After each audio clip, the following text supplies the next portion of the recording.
Ya, ini bagian D ya, buat medan listrik E, muatan titik. Jadi bahwa medan listrik itu adalah daerah di sekitar muatan listrik.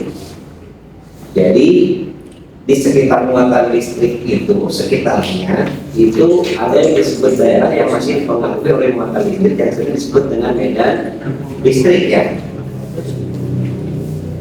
Jadi medan listrik itu adalah daerah yang masih medan listrik itu adalah daerah yang masih dipengaruhi oleh muatan listrik. Sehingga kalau kita gambarkan medan listrik itu seperti garis medan listrik seperti pada gambar ya.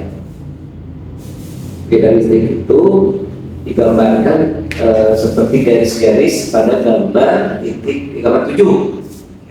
Nah, medan listrik yang positif ya, medan listrik positif itu garis-garis gayanya itu menunjukkan dari apa?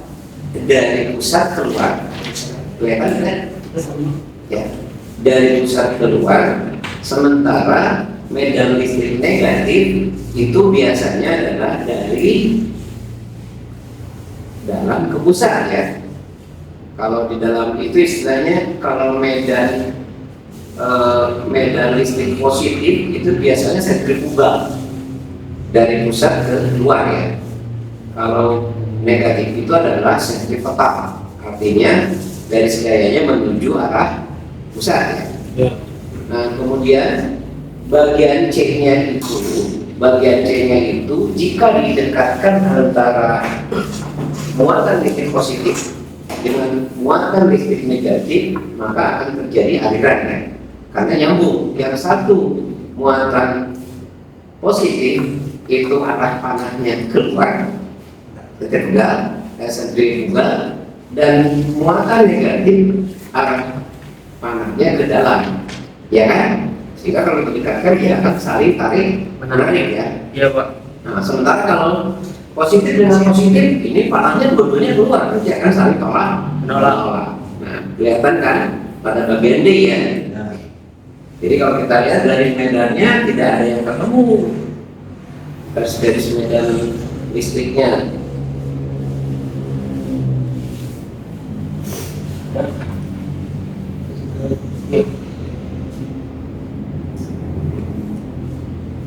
Nah sekarang bagaimana sih buat medan listrik di suatu titik yang misalnya ada medan lain yang berjarak R ya. Jadi itu akan muncul sebuah gaya. Kalau dia positif dengan positif maka gayanya akan saling menolak. Tapi kalau ternyata itu adalah gaya muatan yang negatif dengan positif maka akan muncul gaya elektrostatik yang saling menarik.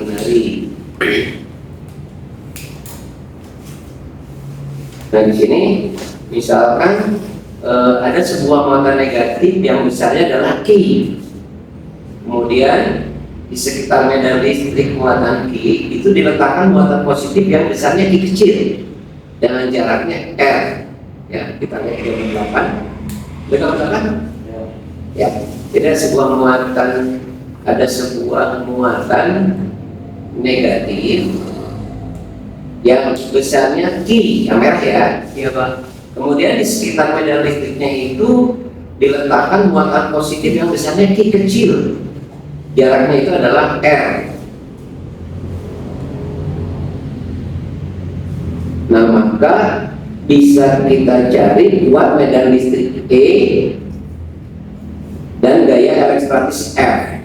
Jadi formulasi untuk buat medan listrik E dan gaya elektrostatis F itu menggunakan rumus E sama dengan FC dibagi Q, di mana FC sendiri itu adalah K kali Q besar kali Q kecil dibagi R kuadrat. ya.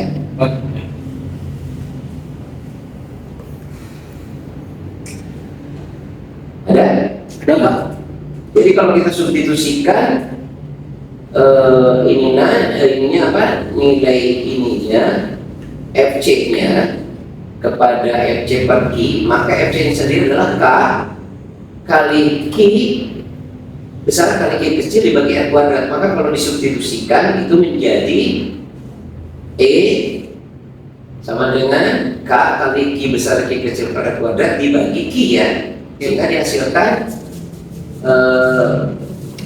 apa namanya, medan listrik E nya adalah K kali Q besar dibagi R kuadrat ya. Nah ini rumus jadinya itu. Nah kita tahu bahwa E itu adalah watt medan listrik, satunya Newton per kolom ya. Kemudian R nya adalah gaya statisnya, itu satuannya Newton gaya kolom ya. Ini jadi kolom yang jadi si kolom itu sebenarnya menemukan beberapa hukum kolom itu menemukan satu adalah dia bisa menghitung besarnya daya tolak menolak antara dua muatan positif dan besarnya daya tarik menarik antara muatan yang positif dan negatif. Satu. Yang kedua, si kolom ini bisa menghitung berapa jarak daya tolak itu dan berapa daya tarik itu. Nah, si kolom itu kolom itu melakukan percobaan itu sampai ke situ. Kita bisa lihat di contoh ya. Ini ada sebuah contoh, sebuah muatan positif besarnya min 3 mikrokolom. Kemudian diletakkan dalam medan listrik muatan yang matahari ya, yang besarnya adalah 25 mikrokolom. Jarak keduanya 5 cm, maka berapakah besar dan arah kuat medan listrik di R 5 cm? K-nya sudah diketahui ya, permisivitas bahan itu 9 kali 10 maka 9 Newton meter persegi per kolom badan. Nah, Q-nya kan itu kita ketahui ya, Q-nya adalah 25 mikrofarad, mikrokolom, mikrokolom. Artinya ini berarti 25 kali 10 pangkat min 6 kolom ya. Kemudian R-nya kalau dimeterkan menjadi 0,05 meter. Nah, permisivitas bahannya K itu berarti 9 kali 10 maka 9 Newton meter persegi per kolom kuadrat. Sehingga E-nya itu tinggal memasukkan, kita substitusikan nilai-nilai itu. Nah, K E sama dengan K kali Q besar dibagi R kuadrat, sehingga dihasilkan 9 kali 10 pangkat 7 Newton per kolom. Itu adalah apanya? Apanya itu? Apanya itu? 9 kali 10 pangkat 7 Newton per kolom, apanya itu? Hah? Kira-kira apanya? Besar. Hah? Besar muatan. Besarnya kuat medan listriknya ya. Jadi ini arahnya adalah berarti menjauhi muatan positif ya. Nah, kalau bisa diinikan gambaran seperti ini. Contoh 3-nya, contoh 3. Kemudian contoh 2-nya, sebuah muatan positif min 3 mikrokolom diletakkan dalam sebuah medan listrik muatan lain yang misalnya adalah 20 ini lagi. Yang contoh 4, Pak. Hah? Contoh 4. Contoh 4 ya? Iya. Jaraknya tetap 5 cm. Nah sekarang berapa besar dan arah kuat medan listriknya di titik P yang berada pada jarak 2 cm, muatannya 25 mikrokolom dan 3 cm dari muatan min 30 mikrokolom. Kayaknya udah ditarik. Nah ini kalau berarti ada ininya, E1 ya. Q1 nya adalah plus, Q2 nya minus. Jadi ini adalah positif dan negatif ya. Positif yang satu positif, yang satu negatif ya. Jadi Q besarnya itu berarti dia muatan positif karena plus. Kemudian Q kecilnya berarti muatan negatif karena minus ya. Ya Pak. Itu untuk menandakan bahwa itu muatan positif dan muatan negatif. Kemudian maka kuat medannya bisa kita cari untuk di titik P. Nah, E30 maksudnya E30 mikrocoulomb, maksudnya E30 itu E30 adalah kita masukkan tuh K kali Q dibagi R kuadrat untuk yang 30 ya, untuk 30 mikrocoulomb. Berarti E nya berapa? 3 kali 10 pangkat 6 Newton per coulomb. Berarti E nya itu menjauhi muatan 25, ya kan? Ya. Berarti dia mengarah ke negatif ya, menjauhi muatan positif kan? Nah itu menjauhi, nanti ke ini arahnya menjauhi itu. Nah buat medan listrik di E25 itu berarti 5 kali 6, 3 kali 10 pangkat 6, sehingga E25 menuju min 30 mikrocoulomb itu yang mana ya? Oh yang Q. Berarti yang satu menjauhi positif, yang satu lagi itu, yang satu lagi malah menuju negatif. Ya kan? Berarti arah E25 menuju muatan 30 itu kita tinggal dijumlahkan aja berarti kekuatan medan listriknya. Jadi totalnya adalah 5,63 kali 3,0, berarti totalnya adalah 8,63 apa? Newton per coulomb. T-nya ya. Dua-duanya menjauhi positif ya. Benar kan? Benar?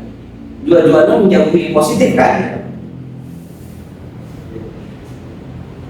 Benar enggak?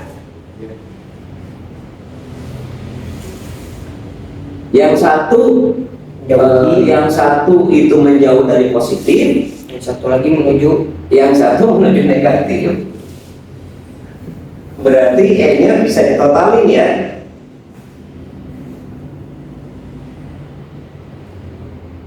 Jadi kuat medan di titik P itu adalah E total. Ya, E totalnya itu kita tinggal jumlahin. Jadi kuat medan listriknya adalah ini kuat medan satu vektor berarti arah itu negatif semua. Absennya sudah. Nah, itu adalah untuk contoh 4.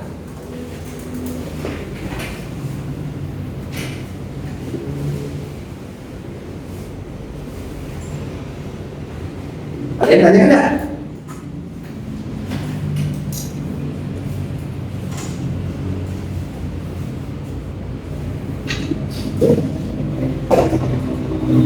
Ada yang tanya enggak?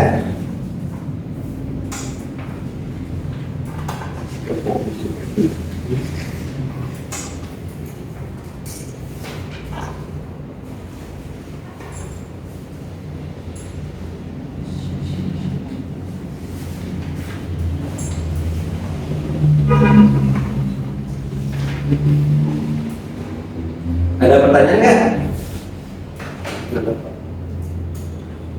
Kemarin ada PN enggak? Minggu kemarin? Wah, ada Pak. Enggak ada. Nggak ada. Belum Pak, fisika mah. Hah? Fisika mah belum, adanya matematika peminatan.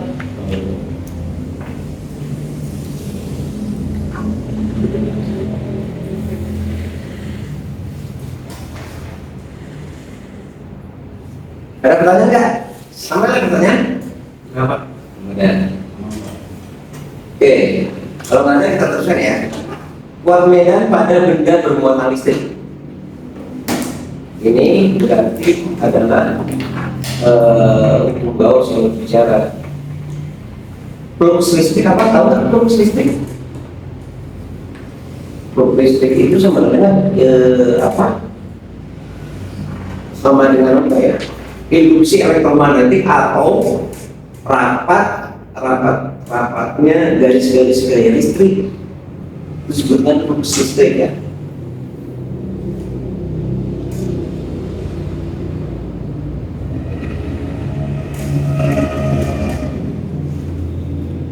Nah tadi bicara kembali ya bahwa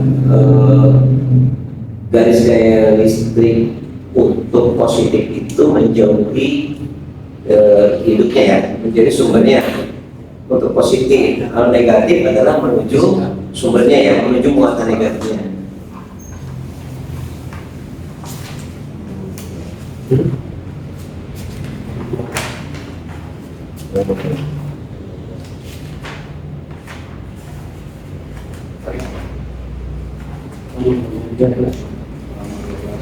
Nah sekarang bagaimana kalau misalnya ini di sini dimisalkan apa namanya muatannya itu melalui lempeng di sini. Nah maka untuk benda-benda tertentu itu biasanya mengikuti hukum Gauss ya. Nah di sini dilihat bahwa Gauss itu merupakan konsep flux listrik Q. Konten ini adalah P ya, untuk garis medan listrik benda bermuatan listrik. Jadi flux listrik itu adalah garis-garis gaya listrik ya, itu sebutnya flux listrik. Nah jadi garis-garis ini kalau misalkan untuk dimasukkan ke dalam sebuah lempengan, maka dia akan garis lurus yang bisa menembus bidang lempengan ini ya. Nah kita lihat sekarang kalau menurut Gauss itu listrik atau B itu adalah jumlah garis gaya dari sebuah medan listrik yang menembus suatu permukaan tertutup. Itu biasanya sama dengan jumlah muatan listrik yang diliputi oleh permukaan tertutup. Nah, jadi secara matematik itu adalah P sama dengan atau mendekati Q. Nah, berarti kita bisa hitung P-nya itu adalah E kali H. E-nya itu adalah kuat medan listrik, ya. Kemudian A-nya itu berarti hanya pada sini. A-nya apa kira-kira?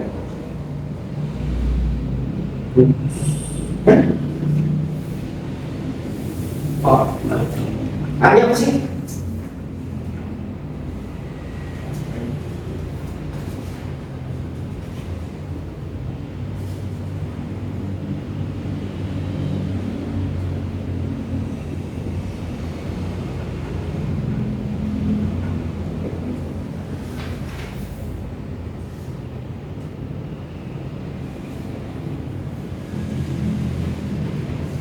Gak ada penjelasan sini ya? Nggak ada Pak.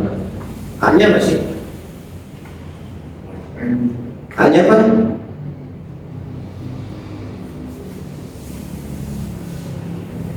Biasanya A itu adalah vektor ya. Biasanya A itu vektor.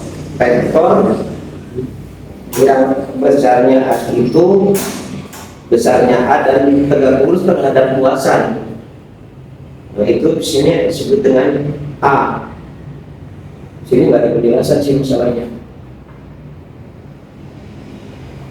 Coba kita lihat contoh ya. Rumusnya sudah ada di atas.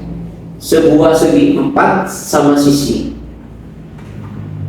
Segi 4 sama sisi dengan panjang 20 cm.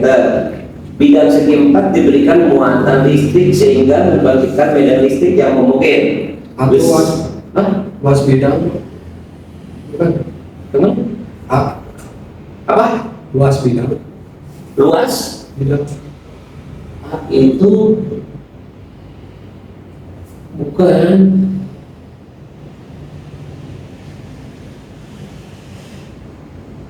Bidang persegi gitu. Dia biasanya A itu luas bidang ya, Mas. Meter. Ah.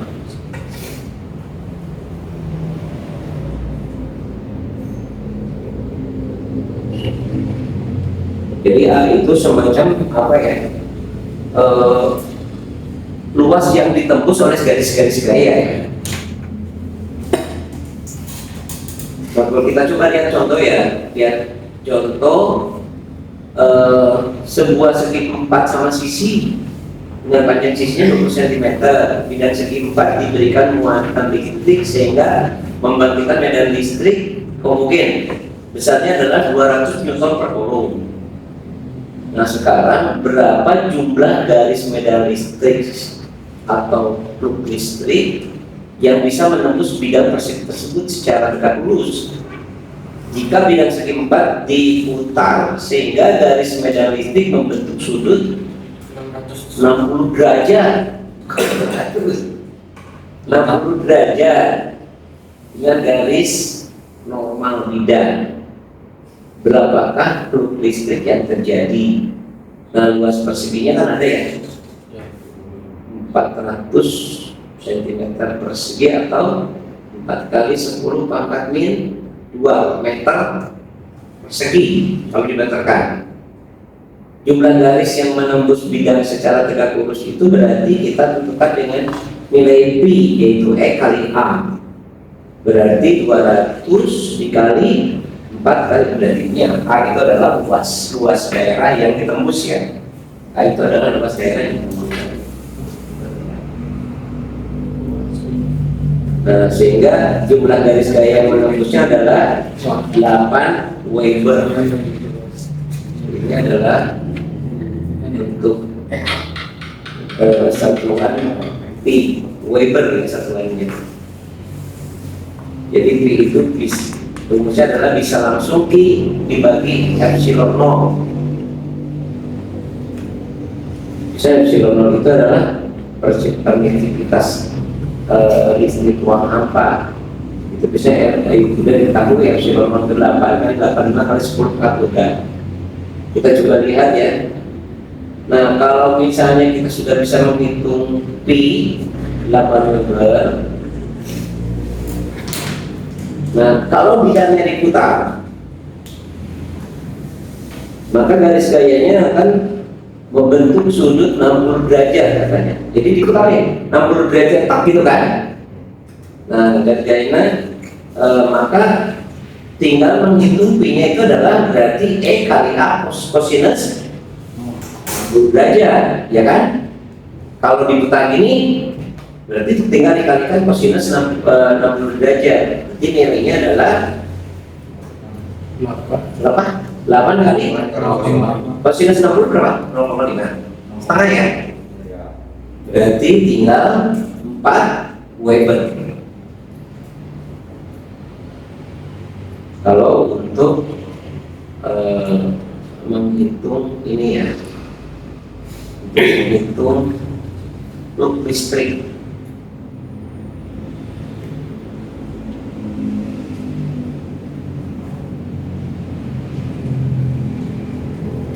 Kemudian kita coba lagi dengan contoh yang sebuah bidang lingkaran dengan jari-jari 7 cm. Itu memiliki kuat medan listrik sebesar 200 Newton per coulomb mengarah pada bidang tersebut dengan membentuk sudut 30 derajat. Bukan 300 ini, 30 derajat terhadap bidang. Tentukan berapa plug listrik tersebut. Nah, tinggal kita masukkan itu berarti E-nya berarti luasannya adalah Pi kali R kuadrat kan? Ya. Berarti ini adalah 22/7 kali 7 kali 10 pangkat min 2 dipangkatkan 2 kali R kuadrat. Sehingga kita temukan hanya adalah 1,54 meter. Nah sudutnya adalah 60 derajat Ini yang dibentuk dari E dan garis normal. E dan garis normal. Kemudian B nya berarti kita bisa hitung E kali A cos P 200 kali 1,5, A nya 1,5 kali cos 60 derajat. Berarti 308, 200 kali 1,54 adalah 308 kali cos 60 derajat adalah 0,5, berarti 154 Weber. Nah, untuk perhitungan itu.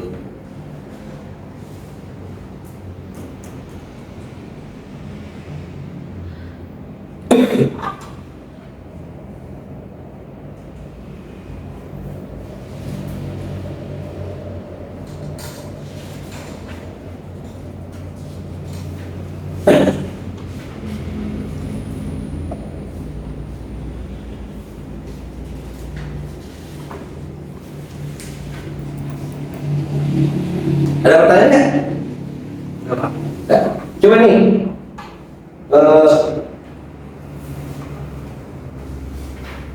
menghitung gaya kolom kita. Ininya apa? Soalnya ya. Nanti kamu jawab ya. Boleh tulis. Tulis.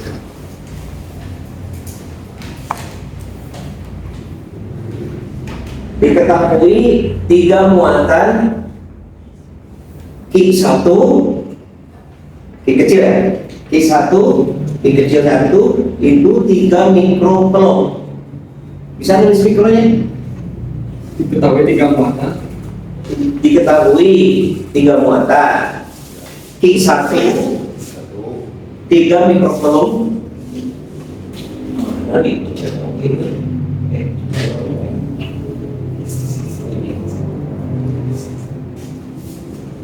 Q1 itu Q1 3 mikrokelom. Itu yang penting ya. 3 mikrokelom. Kemudian Q2 nya min 6 mikrokelom. Dan Q3 nya 2 mikrokelom.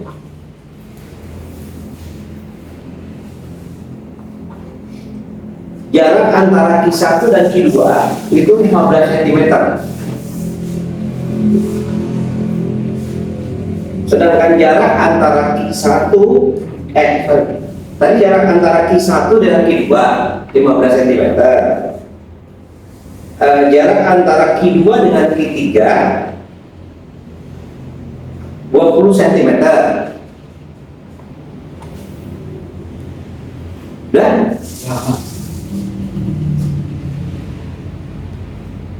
tentukan besar gaya listrik. Tentukan besar gaya listrik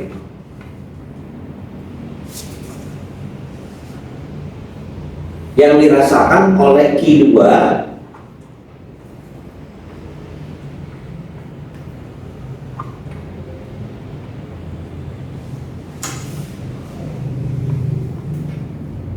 akibat kehadiran Q1 dan Q3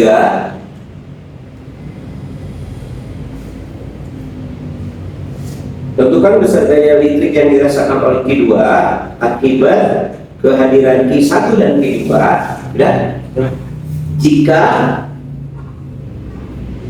jika A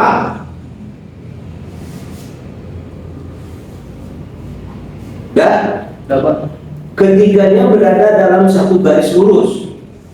A ketiganya berada dalam satu garis lurus.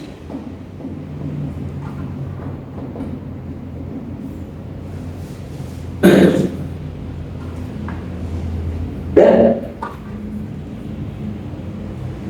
dapat B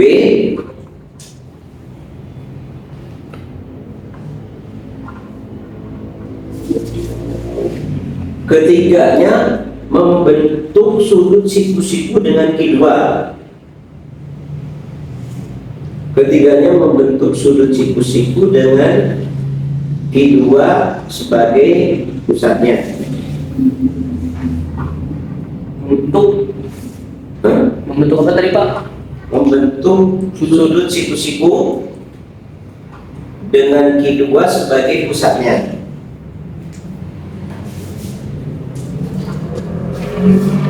Jadi maksudnya kalau kita coba artikan itu, kan yang bagian A itu berarti gini ya. A itu berarti ini apa? Q1 ya. Q1 gitu ya. Nah, kemudian berarti ini Q berapa? 2. Hah? Benar Q2. Ini Q berapa? Ini Q berapa? Kalau satu garis lurus berarti ini negatif, ini positif. Jadi Q1-nya adalah ini Q2, ini Q1. Ini tinggal ini kan? Ya, berarti gayanya itu kemana? Ini ke sini kan? Yang ini ke sini kan? Karena ini adalah posisinya negatif. Gitu ya? Yang keduanya Pak, yang pertama kedua negatif. Q1, Q2-nya negatif ini kan? Negatif 6. Mau negatif ya? Q2 Q3-nya positif kan? Nah, berarti seperti itu untuk A, karena ini kan menghitung gayanya. Kemudian yang ketiga berarti yang bagian B itu membentuk sudut katanya. Itu kan? Ini Q2-nya sebagai pusat ini kan? Berarti ini ke sini Q berapa? Q3 positif kan? Ya. Nah, kemudian ini Q berapa? Q1. Nah, membentuk sudut ini. Tinggal kalian itu ini apakah ke sini? Ini apakah ke sini? Gitu kan? Tinggal hitung ininya, iya kan? Bisa nggak? Ya. Jadi yang itu kan ini disuruh menghitungnya adalah besar gaya listriknya. Nah, kalau yang bagian A itu apa namanya? Itu ininya garis lurus antara Q1, Q2, Q3. Nah, yang bagian B-nya katanya dia itu membentuk sudut siku-siku. Pusatnya di Q2. Berarti yang ini Q2-nya kan di bawah kan? Nah, kemudian Q3-nya itu berada di samping kanannya dan Q1-nya berada di atasnya kan gitu. Tinggal kalian tentukan gayanya seperti apa. Nanti yang ketarik itu adalah negatifnya atau positifnya. Bisa dipahami nggak? Oh, soalnya teh jarak antara Q2 Q3 20 cm. Tentukan besar gaya listrik yang dirasakan oleh Q2. Jarak antara apa? Tentukan besar gaya listrik yang dirasakan oleh Q2 akibat kehadiran Q1 dan Q2. Tentukan besar gaya listrik yang dirasakan oleh Q2 akibat kehadiran Q1 Q2, ya kan? Jadi ini sebenarnya adalah gaya Q2-nya kemana arahnya kan gitu. Kalau yang ini bisa jadi ini kan Q2-nya, bisa jadi ini ke sini atau bisa jadi ini ke sini kan gitu. Mana yang lebih ini ya? Lebih cenderung yang lebih besar kan gitu. Atau misalnya kalau yang satu ini ternyata menjauh dari sini dan yang ini adalah mendekati sini, berarti kan dia cenderung ke sini kan gitu. Bisa jadi gaya ini ditambah gaya jadi arahnya ke sana semua kan gitu, bisa jadi gitu. Tinggal dihitung dulu. Nah, kalau yang ini bisa jadi ini ketarik ke sini, ini ketarik ke sini, berarti ini posisinya bisa jadi di sini kan gitu. Bisa nggak dipahami? Kan yang dirasakannya adalah Q2 kan? Q2 ini yang dirasakan kan gitu. Karena dia bermuatan negatif. Itu yang membentuk sudut siku, itu nanti sikinya posisinya kemana arahnya? Ya, biar nanti lebih paham ini. Oke, dan itu soalnya ya. Itu soalnya untuk menghitung besar gaya listrik yang dirasakan oleh Q2. Oke? Ya Pak. Kemudian ini apa sih? Ini atau satu soal lagi dia.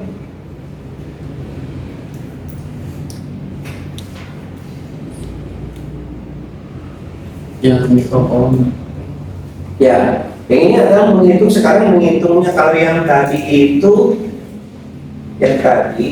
adalah menghitung besar. Jadi nanti itu besar gaya tariknya dan besar gaya waktunya yang tadi ya.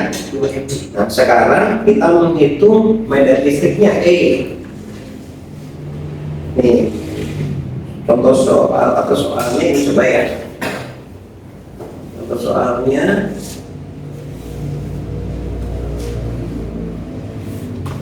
ini, coba boleh tulis. Nah, contoh soalnya ya, untuk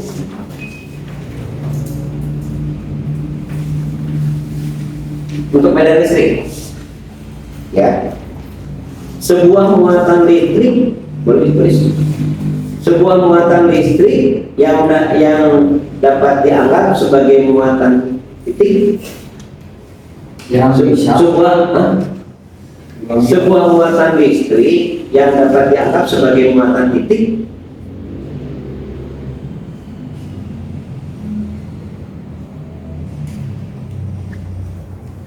Muatan titik. sudah besarnya 3 mikrocoulomb.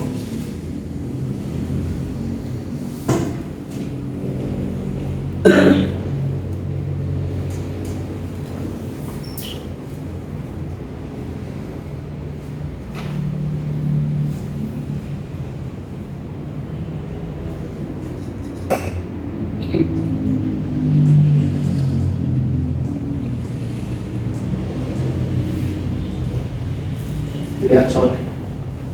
Yang mana juga baca. Ya, tentukan Ya, tentukan besarnya kuat medan listrik. Tentukan besarnya kuat medan listrik pada jarak 50 cm dari muatan tersebut. Pada jarak seberapa sih?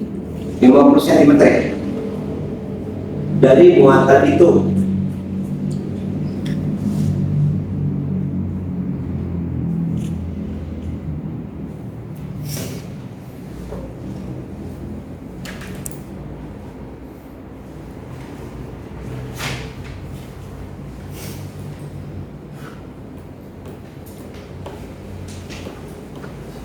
Jadi ini yang untuk pakainya ya, ini yang untuk pakainya aja. B yang ini harusnya ke bawah aja. Sudah ya, itu kan cuma untuk pakainya aja gampang, itu mah kita tinggal masukin ke rumus. Soalnya Kemudian nomor 2-nya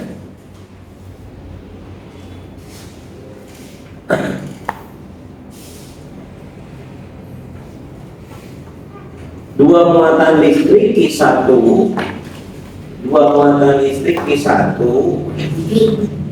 sama dengan 12 mikrocoulomb. Q1 sama dengan 12 mikrocoulomb.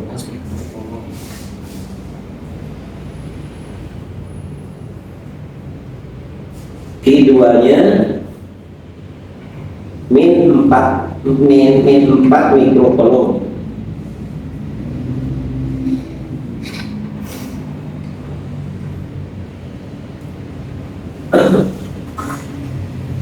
Dan terpisah sejauh 7 cm.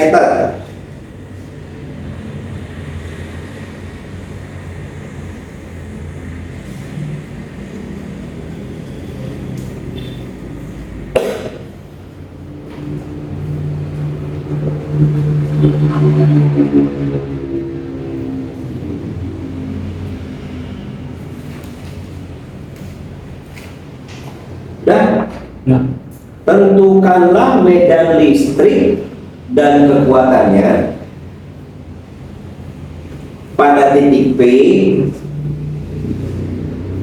dengan koordinat 4 cm, 5 cm.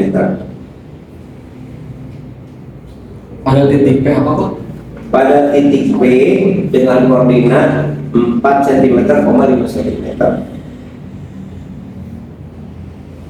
4,5 4 cm dan 5 cm. Maksudnya koordinat kartesius itu kan. Jadi kalau di gambar ini sudah ya.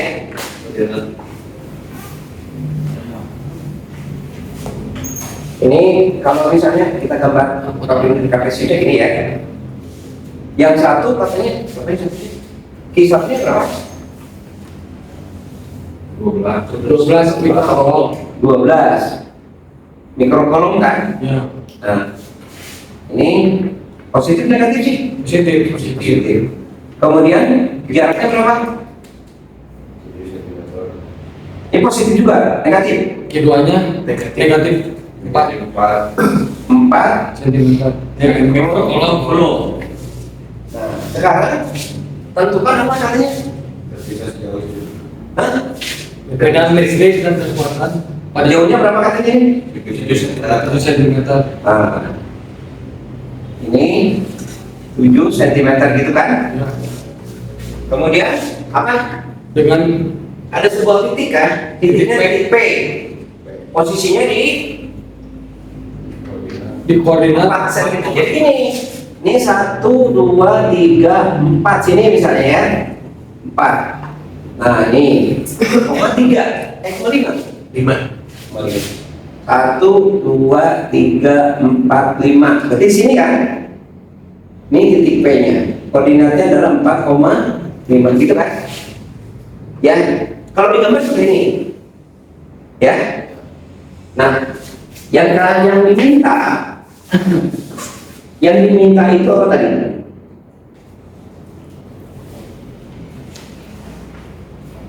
Tentukan medan listrik dan kekuatannya pada titik P dengan koordinat 4,5 cm kan?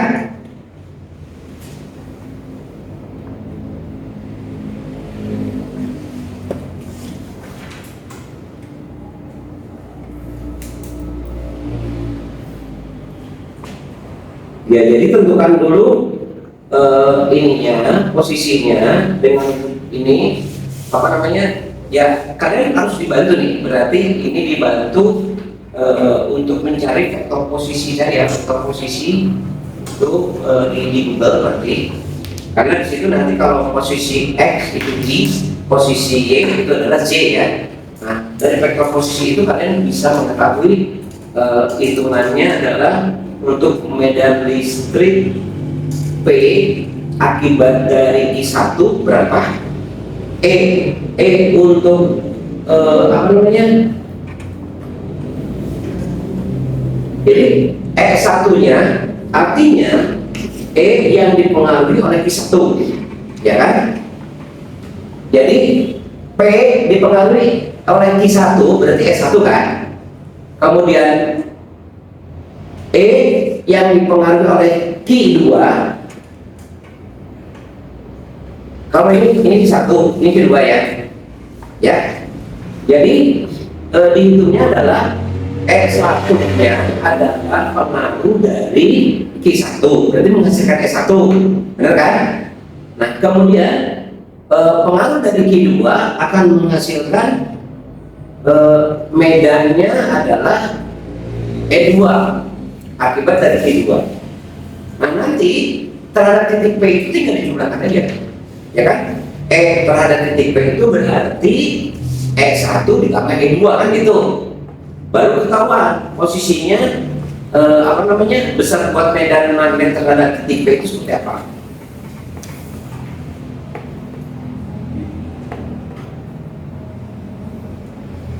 Biar dari satu. Yang ini apa tadi dikatakan listrik. Jadi kalau kita misalkan ini kan Q1 ya, ini Q1, Ya, nanti gitu. ini 2 gitu kan? Bener kan? Ini di 1, ini di 2 kan? Ya, dan Berarti ini ke titik P adalah R kuadrat. R1. Jari-jari ini ke sini, jaraknya di sini adalah R1. Kalau ini berarti R2. Nah, gitu kan? Jadi nanti hitung R yang ini berpengaruh terhadap ini E1. E2 di sini dulu. Ini yang positif ini berpengaruh terhadap P itu nanti menghasilkan E1 karena pengaruh I1. Kemudian yang ini berpengaruh terhadap ini adalah E2 yaitu dari Q2. Bisa kan? Bisa jadi ini kesini titiknya kan gitu. Bisa dipahami, bisa lah. Bantu sama Google, dibantu Google kayak misi video. Berarti 3 soalnya Pak? Buat soal 3. yang satu cuma nyarinya B, yang nomor Yang Medan. itu hiji, ya sama B mah hiji. Terus nomor dia mah beban, nomor dia mah. Oh yang itu ya, sebuah muatan listrik. Iya. Itu berarti soal kedua. Soal ketiganya adalah yang itu, yang ini. Yang muatan listrik. Jadi yang nomor 1 itu hanya mencari doang ini mah. Kan cuma titik ininya kan cuma Taruh polanya Pak. muatannya kan cuma 1 kan. Berarti tinggal mencari E-nya adalah permisivitas K dikali Q per R kuadrat kan gitu. Untuk mencari E-nya ya. Yang nomor 1. Yang nomor 2 itu berarti mencari E1, E2 berarti EP-nya adalah E1 atau E2. Ngerti kan? Totalnya kan? Tuh. Cari dulu nilai kalau yang nomor 1 itu cuma E doang karena kekuatan cuma 1 kan. Apa sih? Ada soal apa kalau dulu? Apa? Apa? Saya soal itu pada itu.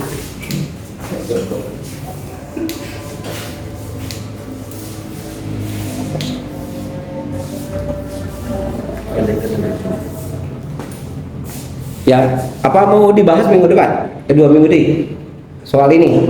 Belum mikir itu. Hah? Ya, tapi hasilnya di ini dulu, dikerjain dulu ya. Oke, dibantu AI atau dibantu Google nggak apa-apa. Nanti kita bahas itu soal itu, ya. Ini untuk bisa menajamkan kita menghitung muatan, kita menghitung gaya itunya, gitu kan. Jadi kita hitung E-nya berapa, kan gitu, jaraknya berapa, gitu. Termasuk koordinat. Kalau di modul nggak ada menghitung koordinat kalau di modul. Tapi kan biasanya kalau posisi itu selalu terkait dengan sumbu X dan sumbu Y kan. Tapi di modul nggak ada. Apa yang di modul aja gitu. Tapi ada nanti pas gitu ditanya arahnya nggak tahu. Kenapa? Karena kita nggak belajar sumbu X sumbu Y kan. Kan kalau vektor posisi nanti berkaitan dengan koordinat kartesius kan. Nah, coba di modul nggak ada. Nah, itu kan makanya ini soal kan ada posisi sumbu X-nya adalah I kan. Nah, sumbu Y-nya adalah Z kan gitu. Maka posisi ini bisa dihitung. Makanya tadi titik P-nya itu berada di koordinat 4,5 cm kan gitu. Itu kan berkaitan dengan koordinat sebenarnya. Tapi di modul nggak ada. Apa Bapak ajarkan itu atau entong marane terkudu atau kudu? Jadi kalian ada koordinatnya Pak. Ada koordinatnya. berarti kalian kerjakan itu, kita bahas di 2 minggu akan datang ya.